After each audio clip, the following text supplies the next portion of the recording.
Josh Hasten here, Israel Uncensored on the Land of Israel Network at thelandofisrael.com. Hope you're doing well in your part of the world. We are recording for Monday, August the 3rd, 2020, the 13th of Av, 5780. Don't forget, you can always get in touch with me during the week, Josh at thelandofisrael.com, on Facebook, it's Joshua Hasten, on Twitter at Josh Hasten, and now on Instagram as well. We are going to go to the Zoom right now to our very special guest, Rabbi Avi Schwartz. He has an extensive bio here, and we're going to talk about all the aspects of the important work he does for the people of Israel. First off, Rabbi Schwartz is both. He calls himself a black hat rabbi and a Zionist activist, a filmmaker and writer who has worked with Netflix. He also is the creator of the first apps against BDS. One is called Fight BDS, and the other one, BDS Mythbusters, amongst a lot of other achievements and accomplishments and projects on behalf of the Jewish people in the state of Israel. It's an honor to have you on the show, Rabbi Schwartz. Thank you. It's an honor to be on the show. I'm a big fan of yours. Thank you. I'm a big fan of yours as well. Tell me, where are we catching you? Where are you right now? Well, right now I'm in Florida. The reason why I'm in Florida is because I was planning to be all the time in Israel, but what happened was my wife had to go to the United States before Pesach, and then I was going to stay maybe around Pesach time or just come after Pesach time to the United States to visit her family. But what happened was the corona hit my family's hard, my wife's family pretty hard. So I decided to take the last flight from Israel, just basically 2 days before the lockdown was about to close everything off in Israel. And I got on a plane and came to the United States to be with my wife's family. I hope they're doing okay. Much better, thank you. Okay, thank God. That's good to hear. So yes. Let's start with your most recent project, a project that I must admit to my my listeners and the audience that I had the privilege of being a part of.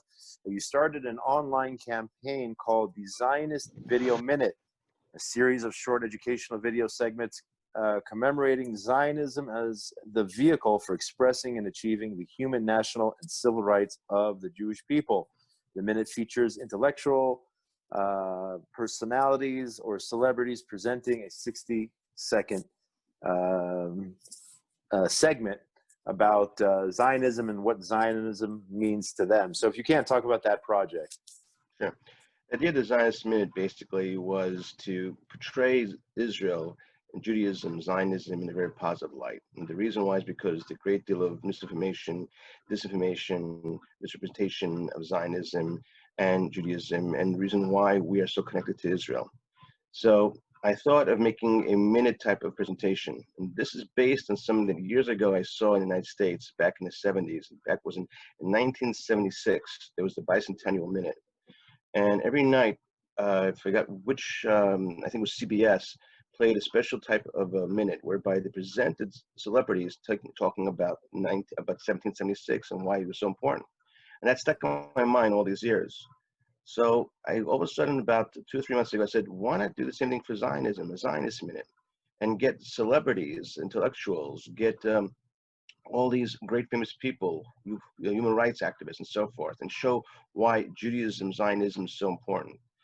And lo and behold, I thought it would take like maybe years to achieve this. Within weeks, all of a sudden, major people like Nathan Sharansky, Professor Gil Troy, even last week, the great music legend Pat Boone made a Zionist Minute, and you yourself made a Zionist Minute. And all the responses from these celebrities who are very high standing and very well known in the community around the world has made such an influence on young people that they begin to see that Zionism really is a positive movement. It's not a movement about apartheid. It's not a movement about racism. It's not a movement about destroying children. It's the opposite. It's a movement about helping the Jewish people and helping non-Jewish people around the world by actualizing the potential of the Jewish nation to fulfill its destiny of being the light unto the nations. And again, it was an honor to be part of this project. And where can people see all the videos? Is there a website? Is it on social media? Yeah. How can people access this? Excellent question. It's on social media. There's a Facebook page called the Zionist Minute.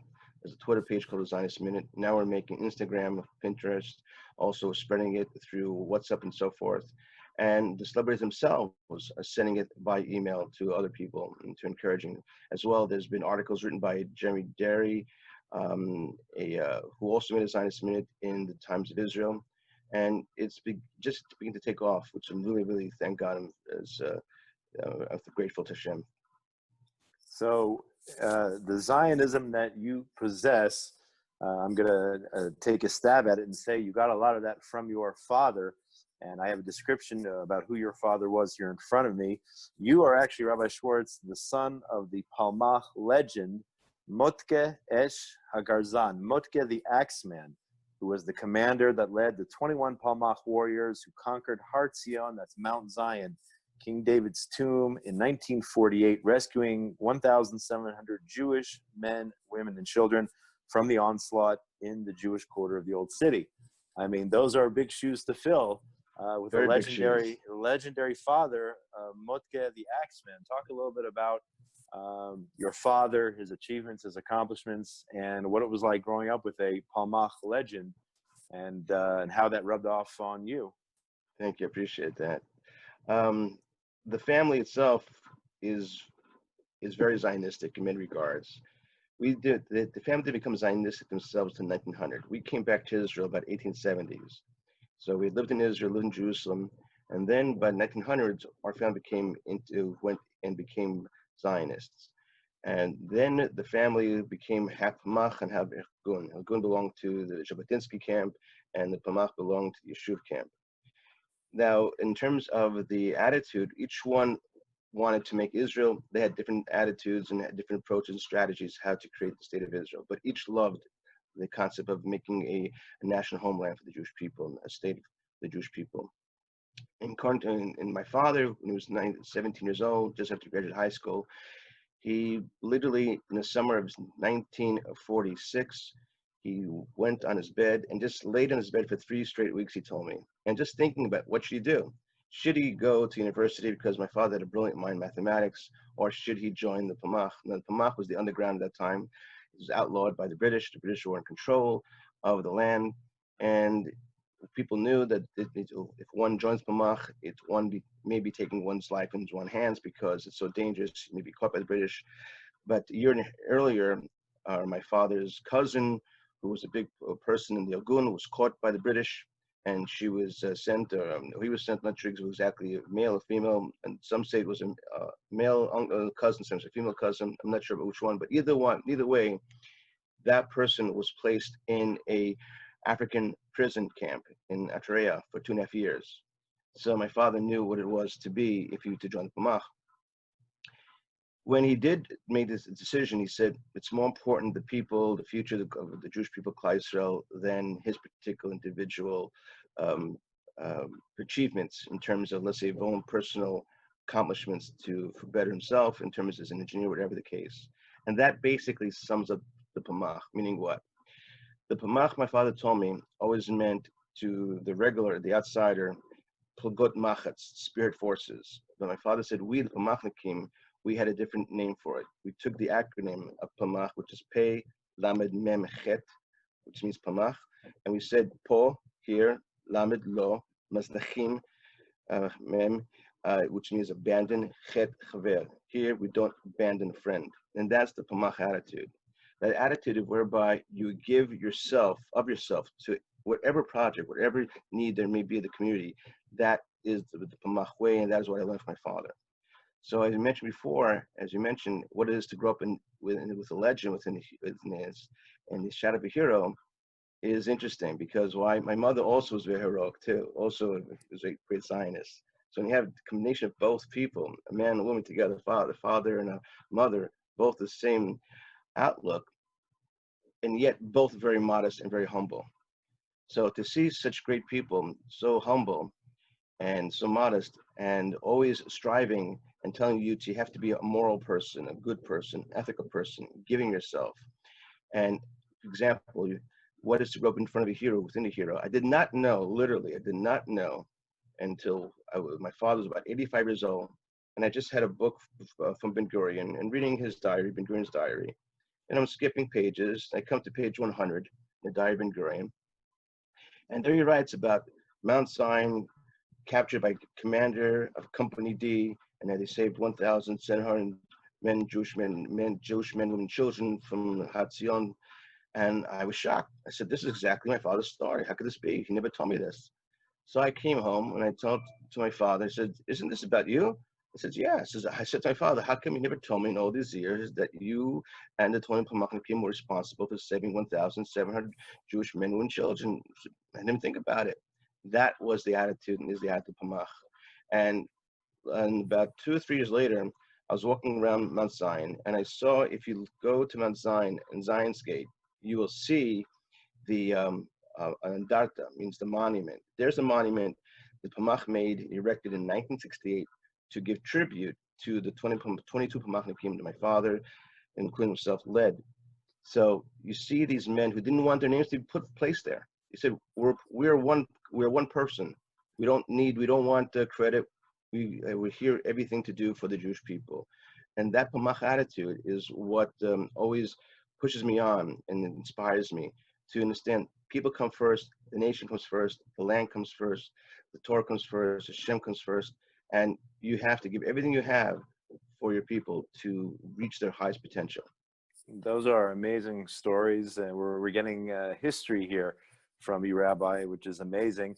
And in addition, I understand that you're passing down that tradition to the next generation. You have founded the Torah Teen Palmach Center in order to train teens to be future leaders in the tradition of the Palmach. And correct me if I'm wrong, I remember from conversations we had in the previous years, you're also instilling self-defense in some of these teens so that they can learn to defend themselves physically, and something so important now with the rise in anti-Semitism around the world, really. Talk about how you are passing down that Palmach tradition to the next generation. Thank you. Well, years ago, in 2010, the David Scher from West Hempstead had read an article I wrote about my father in a Jewish press. And he was so taken by my father's achievements that he organized basically all the 5 shuls of West Hempstead in Long Island to give honor to my father. After that evening, I saw the incredible need and love and appreciation young people have for the Palmach ideas and Palmach values. So my father and I discussed it, and we decided to make it called Palmach Torah Teen Centers, or to the acronym Shomei Am, Guardians of the Nation. And basically, we decided to take the 5 aspects of what combines Jewish people, meaning what? Religious and not religious. We all have the Torah as our cultural heritage. That's number 1. Number 2 is that we all have, if we're here today as Jews, and we have a 4,000-year-old genetic line going back to Avinu, to Sarah Mena, to Abraham and Sarah.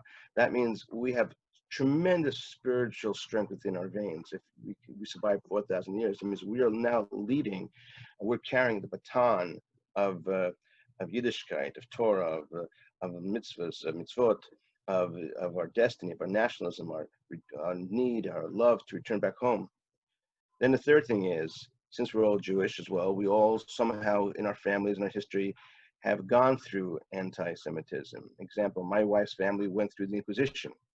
So, and you could see the results, what happened because of the Inquisition and so forth. Other people have gone through the Shoah, but the fact is, as Jews, one time or another, our families during the line the last 4,000 years have suffered some kind of way. And now it's happening again, you mentioned. The fourth thing is that we have is 1948, meaning what 1948? That was a watershed. Religious, not religious, be political, be not political, everyone has to face the fact there is an Israel. And what it really has done for the Jewish people, as much as people want to, let's say, put down Israel, the truth of the matter is, in the last 72 years, Israel has saved more Jewish lives than ever before. The amount of Jewish pride, the amount of Jewish self-esteem, the amount of Jewish honor, the fact that there hasn't been a Holocaust in 72 years, the fact there hasn't been pogroms in 72 years. People have to think about this. It's because there is an Israel. And the fifth thing is basically what we now as a nation are giving to the world. Meaning what? When Herzl wrote his Judenstadt, he said he hopes that the Jewish genius will come out in all fields, and it is coming out. Interesting to note, I attended a lecture and by Yoram Zahavni, and he shows literally from Herzl's own diaries and writings that Herzl was a person who began to return to Judaism, began to live in God, who wanted to be in a fortress of Judaism. So this is a big misnomer that Herzl was against religion, he was against Torah and so forth, he was against Yiddishkeit, Judaism, just the opposite. The greater he became a Zionist, the greater he became a person involved in Judaism. So now combining these four aspects, that came with Palmach values of Paul Lomas Lechim Chaver, the idea of showing and being an example, of being athletic, of being charismatic, of being selfless, as well as also combining, it mentioned before, self-defense. So we're combining also Kapap, which is the original fighting of the forces before Kamagat. Kamagat came after Kapap. And Kapap was the one that was used in Palmach. So stick fighting, hand to hand, jiu-jitsu and all that stuff. Why? Because we want to take teenagers and teach them how to become leaders and responsible for their communities. And so we have also a group in New York, and now we develop in Florida, and we also have in Israel, and we work along with the retired Colonel Gabi Raz Metzalia, who has the Olympic Committee there, whereby we teach the Palmach way, and we have the children, the teenagers who succeed, let's say outside of Israel, who reach that certain level, and then we bring them to Israel, and then from that point, then we give them another level of Palmach Torah training. Amazing, and from what I recall, in addition to the whole concept of Palmach and everything it stands for, you've also done some important work in bringing different types of Jews together, because as we were talking about before the establishment of the state, you had the Palmach, you had the Irgun, you had different underground organizations who all had the same goal, but went about it in different ways. So talk about bridging those gaps. Unfortunately, we have some gaps here today in Israel. My guest from last week's show, we actually talked about those gaps and bringing together religious and non-religious and whatnot. But I remember that you've made some real strides in bringing together both the ideologies of the Palmach and some of the other fighting forces, those who were in the Irgun or the Lechi. Talk about bridging those gaps and how relevant that is today, even though those organizations don't officially exist. Talk about a little bit about that aspect of it. Sure. Now, when we always approach people, we always want to show all Jews what they have in common now, what they have in common. Meaning what? We always talk about the acts of kindness. For instance, we don't talk about politics first. We say what this group did as in terms of kindness, and that group did in terms of kindness. And all of a sudden, they realize, wait a second, both groups are kind. So we show that they're both humans. We're talking about the Lechid, the Stern, and so forth. At the same time, also example, take Satmar, for instance.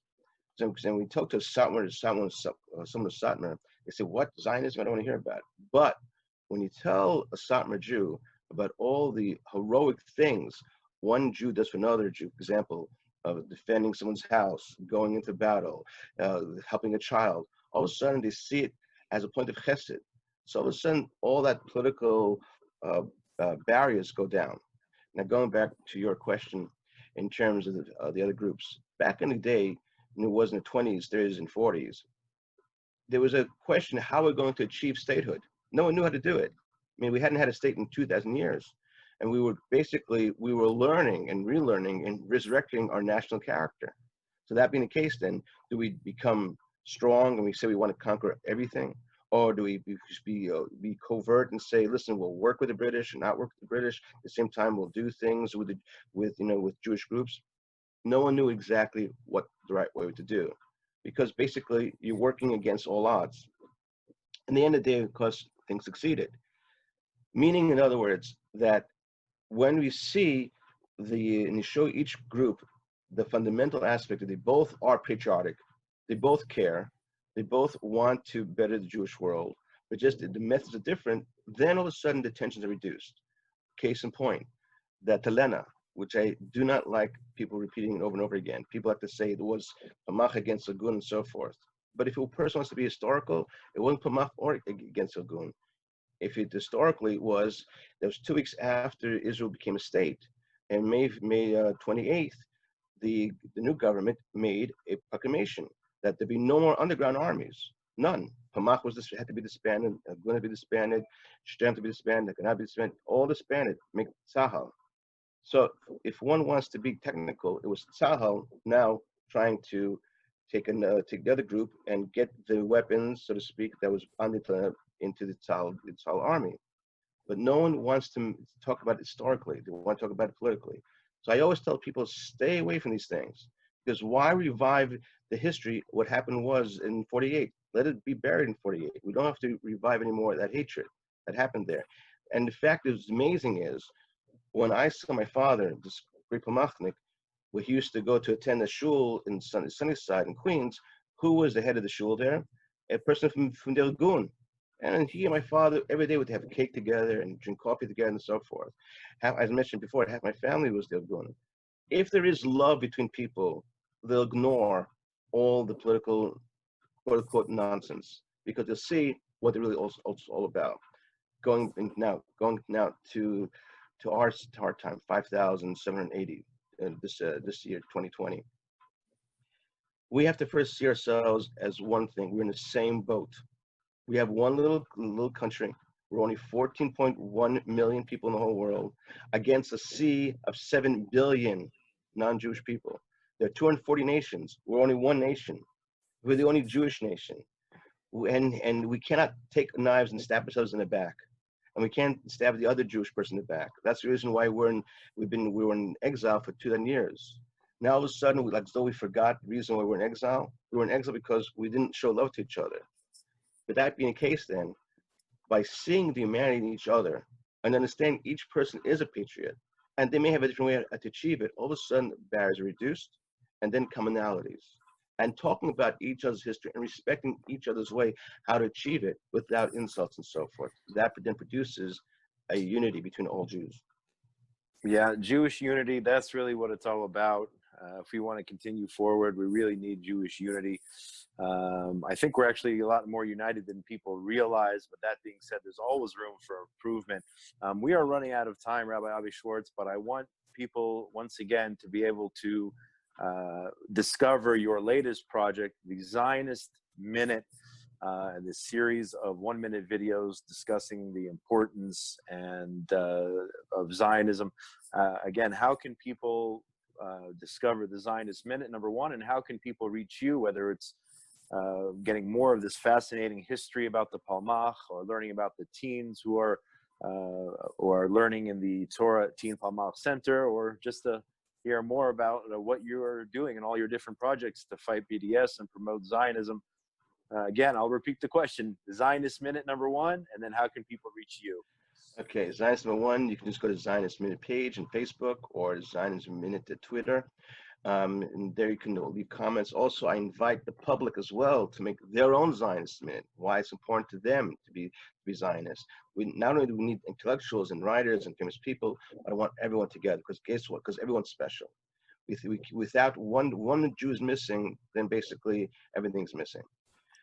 And the same token, if you want to reach me, you can always PM me on Facebook, Rabbi Avi Schwartz, and you can send messages and so forth.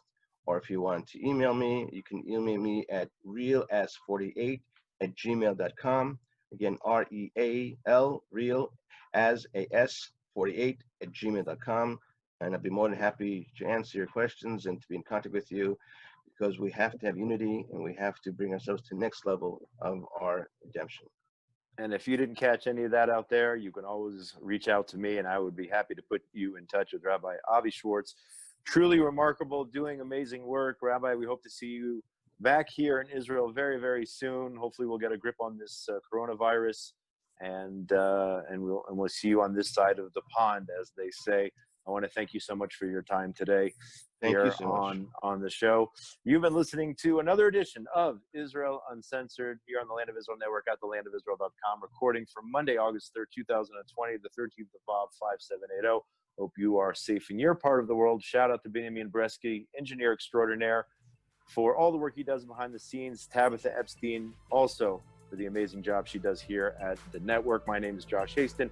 Get in touch with me during the week, josh@thelandofisrael.com, on Facebook, Joshua Hasten, on Twitter @Josh Hasten, or on Instagram as well. Everybody out there in the wonderful world of ours, be safe. Hope you are healthy. Hope you're doing well. Have a great week from beautiful Jerusalem, the eternal capital of the Jewish people. Shalom, everybody. Have a great week.